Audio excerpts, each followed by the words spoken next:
Hi guys, I pushed myself out of the retirement home to bring you another unwanted video that I decided to make because I have some things to say, and what's a better way to get those things out there than an unwanted unpopular K-pop opinions video. My last unpopular K-pop video was technically 3 years ago, so of course I have new opinions. But the difference between my last unpopular K-pop opinions videos is that these opinions aren't just focused on K-pop but also on K-pop stans and even the YouTube community of K-pop. Before I start, I want to say that these are my opinions and nothing I am stating is being presented as a fact, even if for some I believe they are facts. Now before we start, 3 years ago me has something to say that still holds up to today. If you feel like I'm hating on any group, maybe you're just pressed I am possibly criticizing your fave, so check yourself before you wreck yourself. Now that I've gotten those things out of the way, I guess it's time to upset some people. Meta universe 공존해 지금 parallel world 모든 존재가 의미를 가져 part of my heart. This opinion is the main reason I wanted to make this video, because I want to just straight up talk about the problems with the K-pop YouTube community. This might be the longest opinion, so either step back and relax or do what I do. 2 times speed this cause this will be a long rant. So starting light, I want to say that K-pop YouTube is terrible now. It's just not the same as it was years ago. Even when the majority of YouTube videos on K-pop were unpopular K-pop opinion videos. Earlier this year, the reason I thought this was because lots of videos were just compilations of songs, which technically isn't bad, but when that's the majority of content, it's not really content, it's just a bunch of K-pop songs compiled into a YouTube video. That's what I thought about a few months ago, but YouTube decided to recommend me new stuff and I started seeing a new trend. Straight up negative opinions / criticism on certain things in K-pop. I understand very well that people have the right to talk about their opinions and release whatever they want, but if all you're going to release is videos about stuff you don't like or problems you have about K-pop, why are you even a K-pop fan? Why are you even a K-pop YouTuber? Is there really nothing else to talk about? Oh no, you think the 4th gen is ruining K-pop and you can't stand the music. Well, nobody is forcing you to listen to it. Go listen to some 3rd generation or 2nd generation groups if you are so upset the newer groups don't meet your needs. There is plenty more music from the previous generations out there than you think there is. You just haven't discovered it yet. I don't mean to be harsh, but so many of these K-pop YouTubers just complain and complain about the new terrible trends in music that is showing up. They basically make the same videos just with their opinions and a few differences. But lots of them talk about the same stuff. Like how 90% of the comebacks this month are bad to them while 1 or 2 are good. How these parts in K-pop songs are bad, or how these idols are bad at this or that. How this group ruined something in K-pop. How these groups and songs are forgettable. Like, as I said before, I get you have the right to state your opinion, but holy, I just want to watch a video that doesn't go a minute without some negativity in some sort of way. The amount of channels I've stumbled on and watched one video that was good but then had to drop them because every other video is just a feast of negativity. It's exhausting. But unfortunately, K-pop stans are the reasons these people continue to pour out all this negativity because it's getting them views. I'm going to mention an example of unnecessary negativity in these K-pop YouTube videos, cause some might have a negative light but aren't completely negative in general. There's this K-pop YouTube video from this channel that I won't name cause, well, I don't even remember the name nor care to look them up, but I do remember one video of theirs where they were talking about worst lyrics in K-pop, which lots were metaphors and references they just obviously didn't understand. But that's okay, we can't all understand things. But they included a commentary where during an English version of an NCT song they said something like, "If you don't know English, what makes you think you can sing in English?" First of all, and I hate assuming, but I doubt this person knows Korean but probably has sung a bit to their favorite song. But as you said, if you don't know a language, what makes you think you can sing in it? Second, lots of groups don't write their English versions to their songs, let alone even their own original songs. So attacking a member or group in general for the lyrics, or even pronunciation, just doesn't sit right and is pure unnecessary negativity that can be removed even from a criticism point of view. Let me give you an example. I don't like Ice Cream's lyrics, yet when I mention my dislike of this song and lyrics, I am not blaming the girls because they had no part in it. I'm not even saying terrible, bad things about the actual producer and lyricist, cause that is just uncalled for. Did you know that there is a way to actually criticize something without being downright rude? You can say you dislike this person's voice or how K-pop is moving on in terms of music without blaming or dragging another group down as your own punching bag. Now I also know that not every channel is like this, because I have watched some good channels that either do good criticism or just doesn't talk much about it, but I've just seen so many channels where, when I go check on their videos, the majority of videos have all these negative titles that I just click away and decide to never check that channel again, because I'm not gonna waste even a minute of my time hearing someone complain about something they are forcing themselves to endure by being a K-pop stan despite it looking like they don't even like K-pop. I don't want to endure it, so I stopped. And here I am just letting anyone who chooses to watch know, because some of you all probably gives these people the attention they crave. But I don't blame you all, because we all just want to be entertained, and unfortunately these channels have gotten our attention. Now before I move on, the last thing I'll say is restating that everyone has an opinion, and all these negative videos are majority of opinions. But again, you have many YouTubers who the majority of their content is focused on negativity and bringing groups down for no reason. Yes, at the end of the day it's an opinion, but if negativity is all their opinions are about, then they're just acting like a kinder version of a hater who uses the "it's my opinions" to say whatever negative or even straight up toxic and rude thing they want to say. That's it for this opinion. Thanks for listening to my TED Talk, but let's move on. Put my stickers on. 하나 둘 ready get set go. Put my stickers on.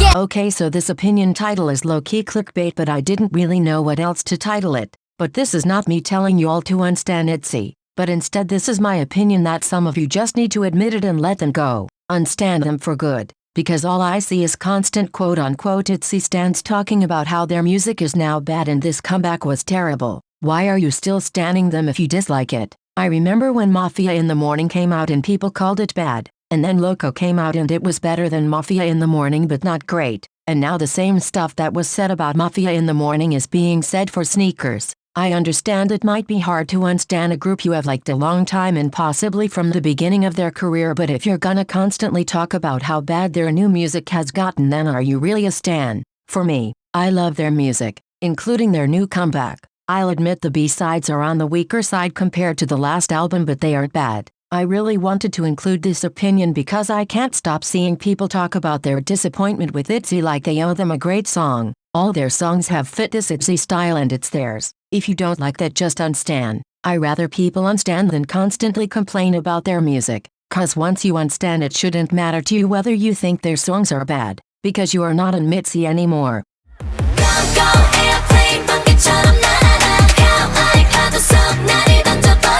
Another clickbait-ass opinion title, but the full title wouldn't fit on one line, so I went with this one. But first of all, I'm not actually saying that the individual member versions are bad or unnecessary. Nor am I speaking for every group that does this, because the problem I have with them might not be with some groups, but it's with the ones I've bought from, minus one exception. So what I mean is that the current state that member versions of K-pop albums are in makes them unnecessary. What I'm talking about is how, when you buy a member's version of an album, you are not guaranteed to get a photo card or poster of that member. To me, I don't think that's fair. The album might have their face on it or the photo shoot is strictly of them, but there is no guarantee you will get any collectible things of the specific member to their album. For example, I bought Yuna's version of Checkmate, but I didn't get anything related to Yuna in terms of posters or photo cards. The photo shoot was strictly her, but that and the fact her name is on the album is about it. I'm not saying I'm upset I got other members, cause I'm happy to get any,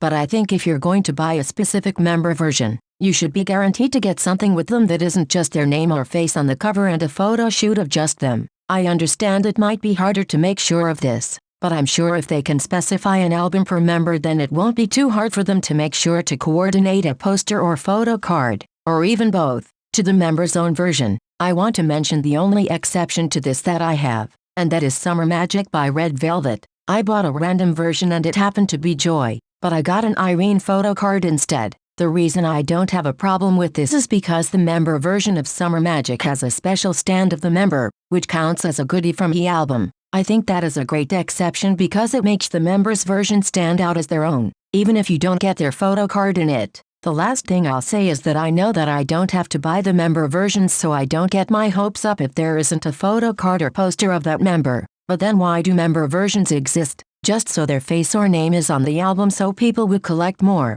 It's not a big problem, but it is an opinion I had, and wanted to get it out there.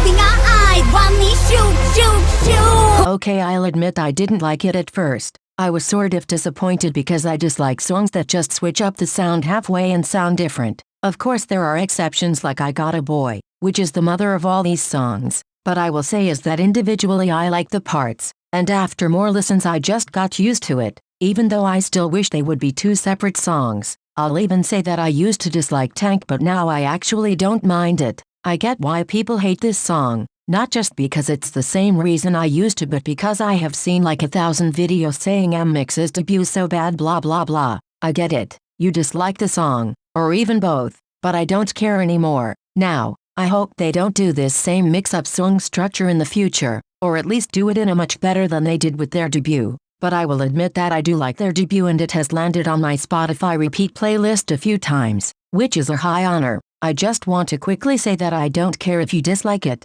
cause that is your opinion, but I do like it, and that is all.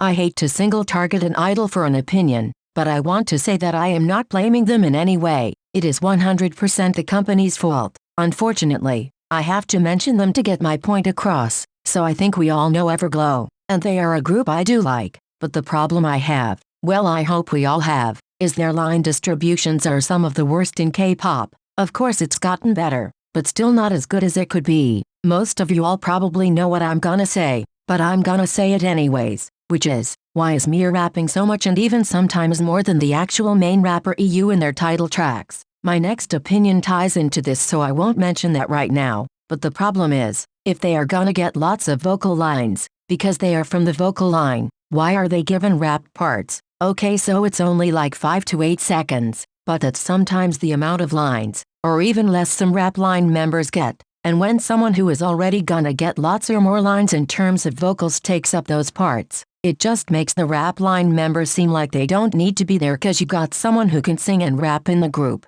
Another example I'll use is this girl's generation song called Saul.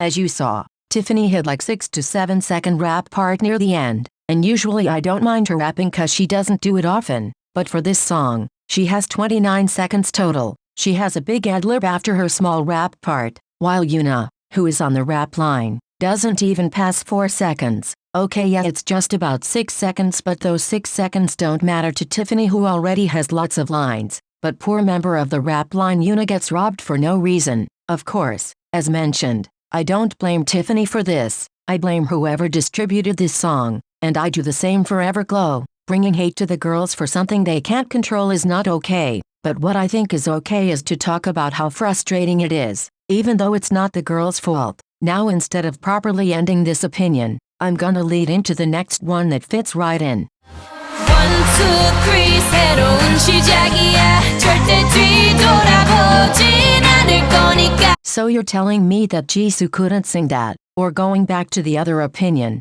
EU couldn't have that beginning rap part in Pirate. I don't believe this. It fits the member the best excuse cause if Jisoo or EU originally had those parts then nobody would say that, or they would say those members fits the part better instead. I'll admit that there are some parts in songs where I can't hear another member singing, but small parts like the bridge to As If It's Your Last or the beginning rap part in Pirate, I don't think that excuse counts for those, and for many more too. I've already been very vocal on what I think about line distributions so I won't go deep into that but just put some text explaining above, but they do matter, and I don't get why people try to excuse bad line distributions with these excuses. Of course everything has an exception but this excuse of a member fitting the line better is the most used and I don't buy it anymore, nor never did. Again, not blaming the members, but it is unfortunate that this is a problem with many groups, and sadly I don't think it will be fixed anytime soon. The next opinions are just gonna be a handful of one-sentence opinions with a small explanation as I didn't think they needed some big explanation like the previous ones did. Some might not be unpopular, but they are still my opinions.